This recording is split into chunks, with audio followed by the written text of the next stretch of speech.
Okay, so everyone, all right, let's get back. We got about 30 minutes left to discuss strategy. So I discussed so far corporate strategy, and we said that the corporate strategy, you have growth, then you have stability, and you have renewal. Stability is everything's okay and you just keep going the way you've been going. With renewal strategy, you usually have some little difficulties, maybe a little problem, maybe things are not going well, and you're trying to make some minor changes. So the renewal strategy is the strategy of making little necessary, maybe sometimes big necessary changes when the business is not doing very well. So these are the corporate strategies. Now we have a completely different set of strategies called competitive strategy. And competitive strategy is a strategy for how the business will compete against other businesses. So you compete against other businesses. And you have two fundamental strategies there, and maybe a third one. The one fundamental strategy is called cost leadership. And cost leadership is the academic way of saying cheap. Okay? So cost leadership means whatever products you're producing, you're able to produce at a lower cost. And therefore, able to possibly lower the price and have a competitive price. So one strategy is to have a good price, competitive price, low price, based on low cost. That's the one way to do it. The other way to do it is based on product differentiation. In a product differentiation, your product is different from the product of competitors, and the customers see your product as different. So some people may say, oh, Honda is so much better than Yamaha, or so much better than Suzuki, or BMW is better or different than Mercedes, or iPhone is also different from, I don't know, maybe Galaxy. So your strategy should be you keep the cost as low as possible and either maintain a high profit margin, or you have a very highly competitive price, being able to reduce the price. Or you provide a totally different product. Now, the strategy which I gave you in the previous lecture was you offer a health restaurant so that you provide healthy food for, let's say, healthy Westerners, health-conscious Westerners. Well, that's an example of a product differentiation strategy.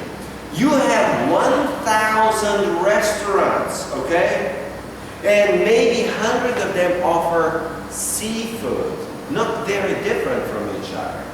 Maybe 50 of them offer Indian food, again, not very different from each other. Maybe 500 offering Thai food, not too different from each other, okay? So what you need to do in that particular case is you either have your restaurant to be real fancy, so the restaurant environment is different, or you have something else, the food is a little different. Maybe you got only 3 Japanese restaurants, okay? Or say, the only Japanese restaurant in town, okay? That's a product differentiation. So somehow differentiation means your product is a little different, or a lot different from the others. When everybody had a regular mobile phone, the first product differentiation based on technology and innovation was the iPhone. It was very different. Okay, you got touch screen, you got a nicer operating system, you got a whole bunch of other things doing with the mobile. So early on it was product differentiation. But the problem with product differentiation is that the competition catches up. If you open a nice health food restaurant and your restaurant is full and making big profits, soon competitors will say, oh, they're making so much profit, okay? We're going to open a health food restaurant, okay? This approach to business is called imitation. Imitation is you see what others do, and if they do it successfully, you do the same thing. That's exactly what Samsung did and Samsung Galaxy did. They took the iPhone, they took the product, they did pretty much the same thing, okay? Change a few things, but it's fundamentally the same ideas, the same functionalities and everything. And then they made it a little bigger. So the first product differentiation that they did was in the Galaxy Note. Make it much wider and much bigger. Much more comfortable for web browsing. Much more comfortable for reading documents. If you're students, much more comfortable to open the PowerPoint in a landscape format, and then you can use your phone for PowerPoint, and it's very nice, very clear, crisp. And the crisp part is called in mobile phones, well, in imaging is called high resolution. So they offer bigger screen at much higher resolution, and it's so much easier and clearer to read. It's better to run, let's say, PowerPoint on a Galaxy than run it on iPhone. This is the explanation of imitate or imitation strategy. You do like the competitor and then try to do a little better. Okay, and if you're trying to differentiate yourself, you have to always think that the competition will soon come. Maybe next year, maybe 5 years down the road, and they will do the same thing. Here's another example. I've seen it here. We've had it in my home country. You get this, it's called a fish tank, okay? It's a tank where you put a lot of fish, you put in your legs inside, and they eat a little bit from your legs, right? A little bit, just the skin, the dead skin, the raw skin. And it's like a cleaning process, okay? You got a lot of this here now? No, not Marimetta? Well, in my home country in Bulgaria, one year, in a big resort like yours over here, a big resort, they had only 2 or 3 places like this. And these guys made, in terms of local money, millions, okay? They could easily make 10, 20, 30,000 US dollars a month. It was a big business, big profit. People were lined up and waiting for this particular service. So what happened was, next year, a lot of people decided, oh, we're going to do this, we're going to become millionaires, okay? So it turned out that there were a few hundred people offering the same business. And when a few hundred opened the same business, so last year there were 3. Now, in a resort, there are 300. They're just everywhere. Turns out that the imitation not only made the first guys lose money, but everybody else losing money on this investment, okay? They all thought it's going to be too profitable, but it's a tourist season. The season for us in Europe, in Eastern Europe, runs from May till October, okay? So October closes, everybody goes home, or they go to the winter resorts for ski, okay? And then they all come in May. And when they open in May with the fish tank and, you know, counting to make big profits, okay? They would be buying apartments and luxury cars and all the great things they've been dreaming about. Turns out they're losing money because there are 300 people doing the same thing. And that's the imitation strategy, okay? So, number one, you have to be, two fundamental strategies is you gotta have a lower cost, okay? This is the low cost strategy. The other one is the imitation strategy.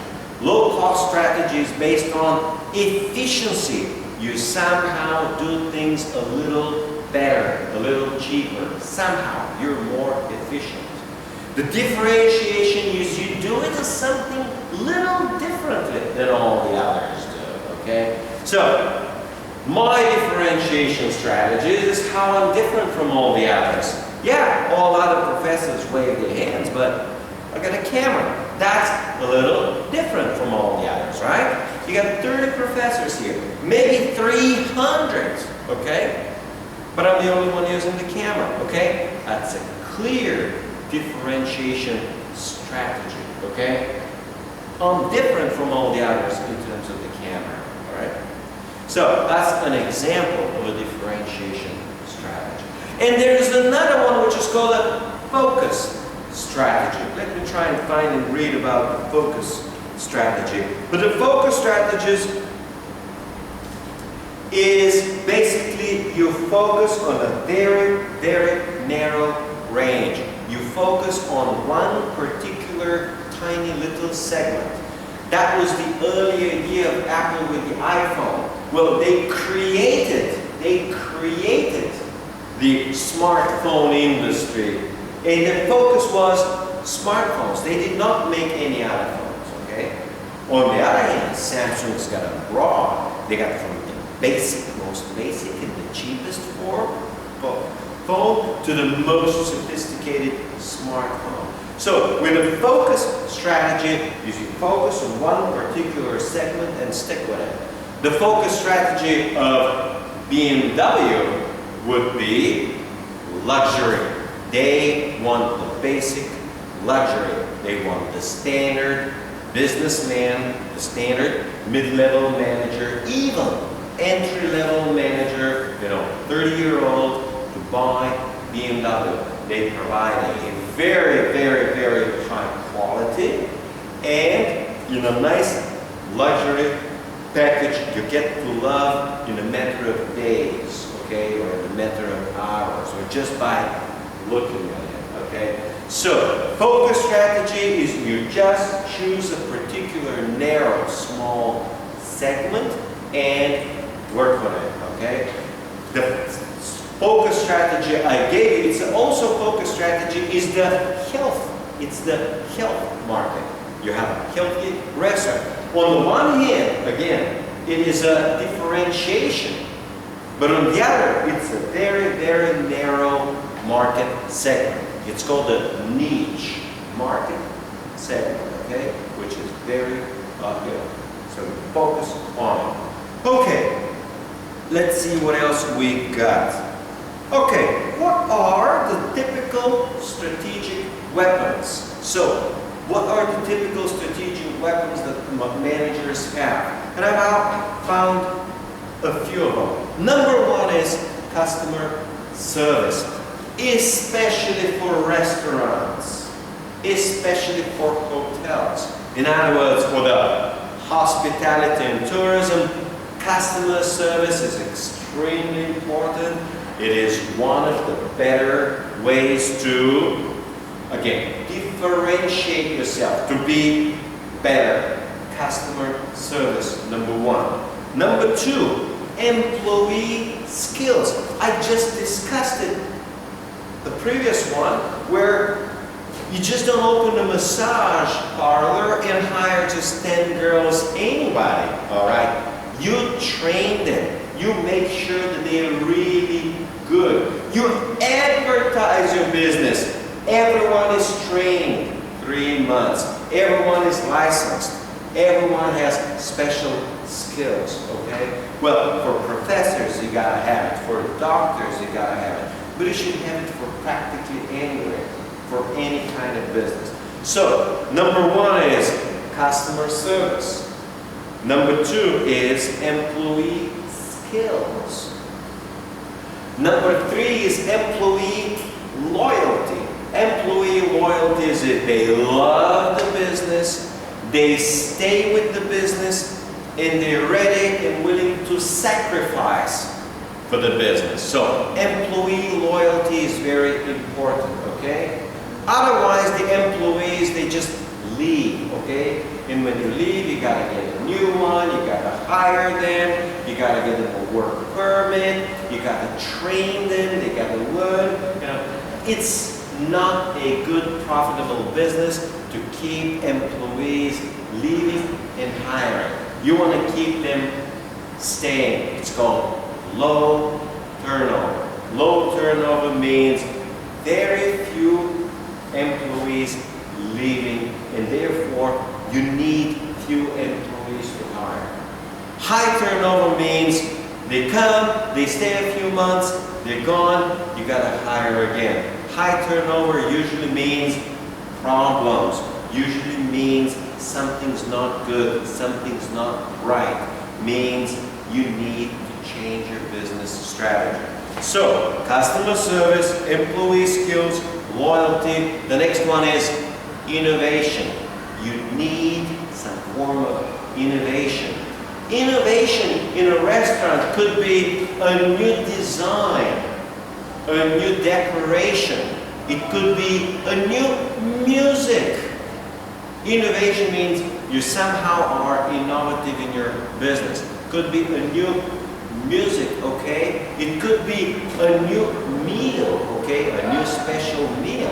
For example, you offer Korean food, okay? That's an innovation, okay? It's also part of differentiation, okay? And the last piece, which is always important for any business, for any product, for any service, is quality. Quality. I can add one more, which is for some products, not all of them, reliability. If you're buying a car, you want it to be reliable, okay? If you buy a tablet, you want it to be reliable. If you buy a mobile phone, you want it to be reliable. If you buy a camera with which you record, you want it to be. So if you're buying technology, machine, equipment, TV, refrigerator, oven. So if you buy a product, reliability is another very important characteristic. Now, when we say quality, reliability is part of the quality of the product. But quality is not only for a product, quality is also for service too. Okay? For example, I bought me, and I'm very happy with my Seiko watch. Okay? It's got a sapphire glass, no scratch, nothing. Okay? It's gold plated. 3 years. It stays exactly the same color, just the way I buy it, okay? It's not any different. It cost a few $100s, maybe 300 US dollars, okay? 300 US dollars, about 10,000 baht, okay? It's not very cheap, it's not very expensive, but it's extremely high. I've never had it, didn't never stop. It's 1 second per month. I mean, it's amazing quality. 3 years later, it's just outstanding piece of equipment, okay? So it's an example of quality. Quality for a textbook will be nice paper, nice formatting, nice pictures. You get to use it. Nice, of course, contents, okay? So that you can use it year after year after year, and you're happy with it, okay? So these are some of the fundamental strategic weapons. You improve the service, you improve the quality, you improve the employees, their skills, and so on. Okay, let's see what else. Okay, some fundamental stuff before we leave. That section 5.3 on page 139 is how do managers develop goals and plans, okay? And first of all, goals go in two major types, or two major categories. One category is called financial goals, and the other one is strategic. All I was talking so far is strategic plans, strategic goals. The other one is financial. And financial goals refer or relate to profits, to finance. It's all about profits. So all of your goals you divide in two categories. One is profits, and one everything else is in strategy. So financial, strategic. That's it. Businesses will have stated goals. They basically tell the government and investors and what they want to do. And they have implicit goals. And implicit goals is what they are really doing. So goals are stated, meaning official. Our goals are this, this, and this, to provide a good environment, to provide this and all the other great things. And then they're the real goals, the things that they actually do. This is what they do, not what they say. A lot of times, businesses are just like politicians. They say one thing and they do another. That's the job of a politician. We call it lying. Okay? Politicians lie. You don't expect a politician to tell the truth, do you?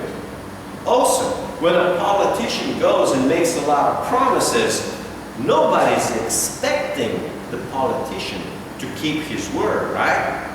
I mean, they don't do that, okay? I mean, they just, politician's job is to make an empty promise.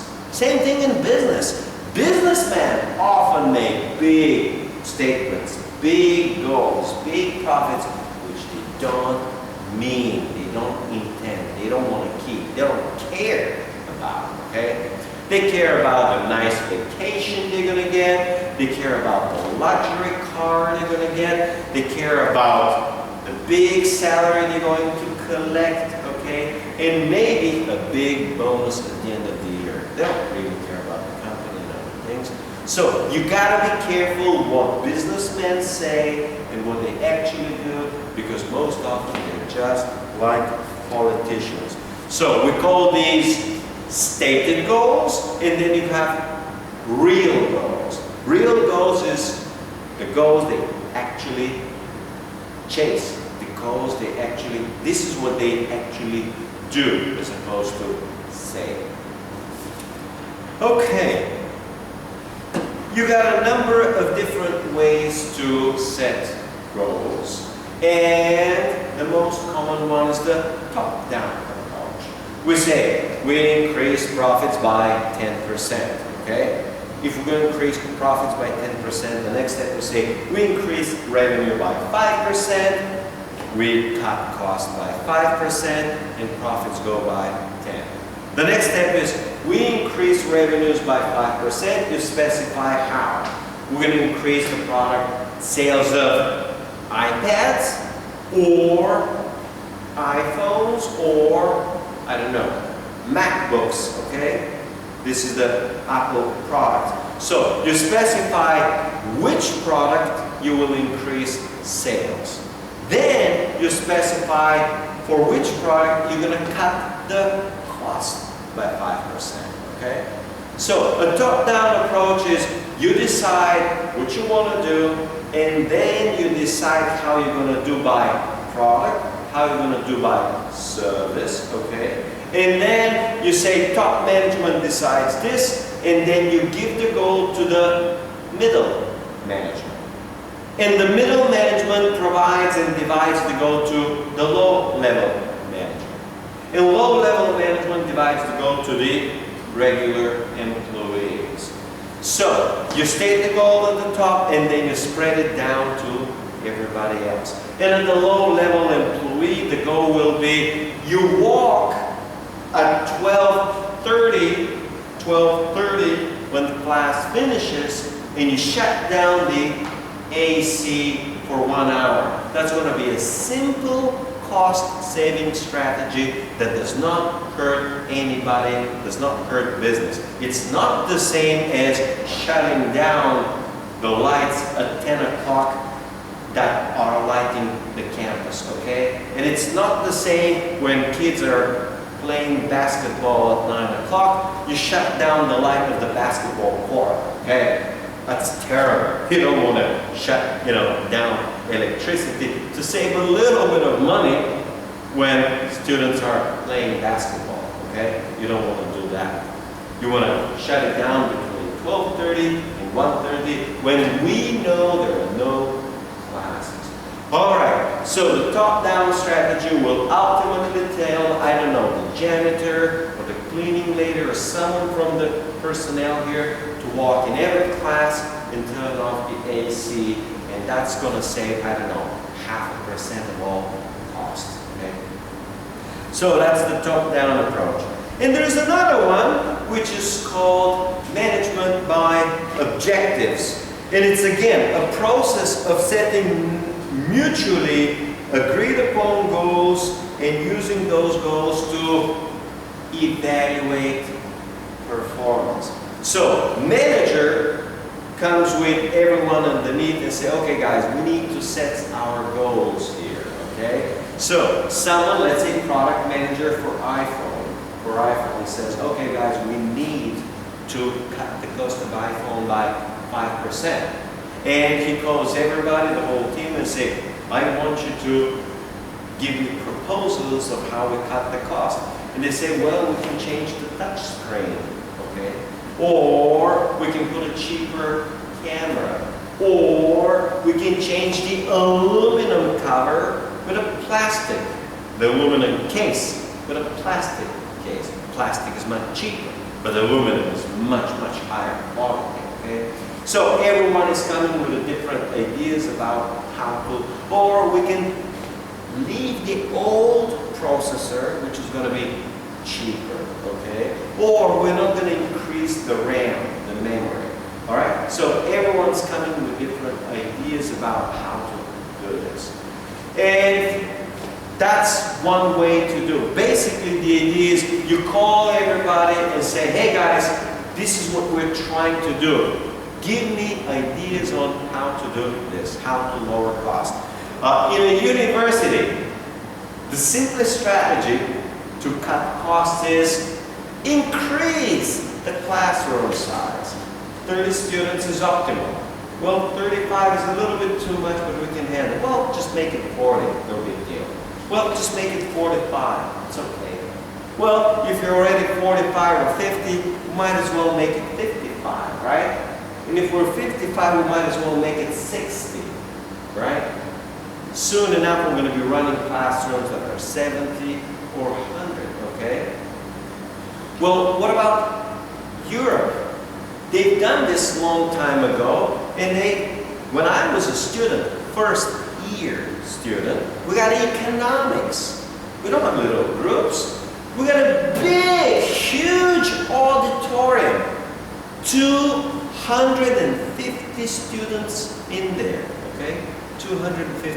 All you need is a little bit more discipline. But 250 students, and I got one in the same class. We don't have to repeat. 60 students here, 60 students there, and then 60 students. You might as well have 180 students, or 200, or 250 students, okay? In a university in Bulgaria, you got a big auditorium with 300 students, okay? That's the way to do it cheap, okay? That's the real cheap way. You save on a professor's time, effort, and everything else, okay? And then you have exercises, and if it's 300 students, you make 10 groups of 30 students each, and each group is served by a teaching assistant, okay? With just another student. It's a PhD, a graduate student. So that's a way to cut costs. So basically, you use different strategies. In this management by objectives, you call your team and say, this is what we're trying to do. You guys tell me and let's figure out what's the plan. Okay? You tell me what's the plan for next semester. Okay. And we're finishing in 5 minutes, less than 5 minutes, with well-written goals. So, when you have goals, you need to know what's a good goal and what's a bad goal. So, what makes business goals, good? And you got a number of things. First, it is written in terms of outcome, in terms of results. You don't just say something, you say, our goal is increase revenue by 3%. It's very clear. It is based on outcome. It's based on results. Okay? So it has to be results based. Okay? You want to have something which you can see, which you can measure. So number one is results. Number two is measurable. The textbook says quantifiable. Okay? You want to have something which you can measure. Cost cutting. The cost of iPhone is, I don't know, maybe $200. They sell it for $5. So if it's $200, they say the new cost should be $190. And you can actually measure the new goal. We want to cut the cost by $10 US, okay? And they say, well, we're able to cut it by 8, or by 7, or by 9, or by 12, okay? So, the goal's got to be based on results. It has to be quantifiable. Number 3, it has to be clear as to time frame. We want to cut costs of 5% in 1 year, okay? You just don't say 5%. Is it 5% in a month? In 3 months? In 3 years?